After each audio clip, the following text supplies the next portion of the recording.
हमारे देश में वर्षा तथा जल का वितरण भी असमान है।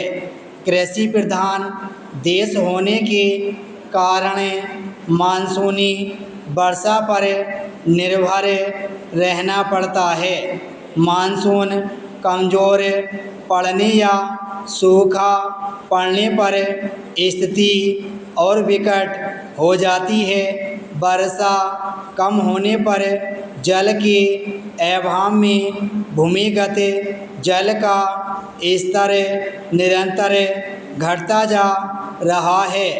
एक और चेरापूंजी में विश्व में सबसे अधिक वर्षा होती है और वहीं राजस्थान का मरुस्थल बूंद बूंद के लिए तरसता है।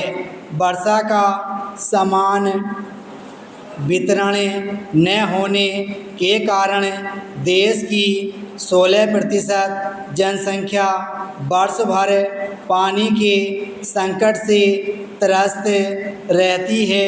देश के 2.25 लाख से भी अधिक गांव जल संकट से ग्रस्त हैं। इन गांवों में सतही जल के साथ साथ भूमिगत जल भी नहीं है। भारत की कृषि प्रधान अर्थव्यवस्था की आबादी का लगभग 2/3 भाग खेती पर आश्रित है।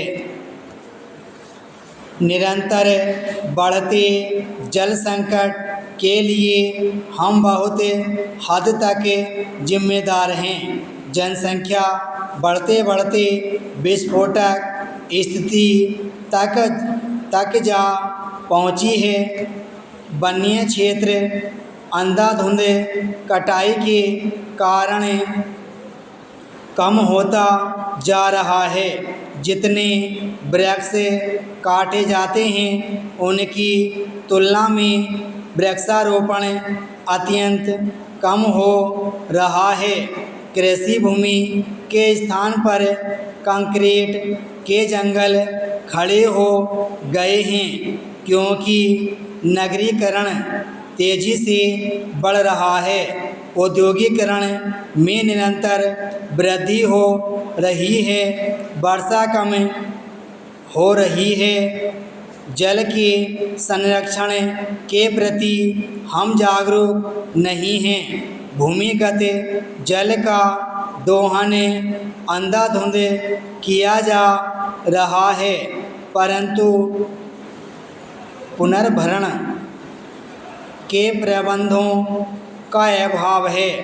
परंपरागत जल स्रोतों को पाटकर उन पर भवन निर्माण कर लिया गया है अथवा उन पर खेती की जाने लगी है। बावड़ियों की ओर तो कोई ध्यान ही नहीं देता। उनका जल इतना प्रदूषित हो चुका है कि पीने योग्य ही नहीं रहा है। नदियों में औद्योगिक कचरा और नालों का गंदा पानी मिल रहा है। आधुनिक जीवन शैली के कारण जल के प्रयोग में निरंतर वृद्धि हो रही है। इन सब के कारण देश के कई क्षेत्रों के लोगों को शुद्ध पेयजल नहीं मिल रहा है। उन्हें निकटवर्ती तालाबों का विषैला जल पीने पर बाध्य होना पड़ रहा है जिसके कारण लोग अकाल मृत्यु के ग्रास बन रहे हैं। देश में निरंतर बढ़ते जल संकट के समाधान के लिए कोई प्रभावी योजना नहीं है या यूँ कह सकते हैं कि सरकार जल संकट के समाधान के लिए गंभीर नहीं है।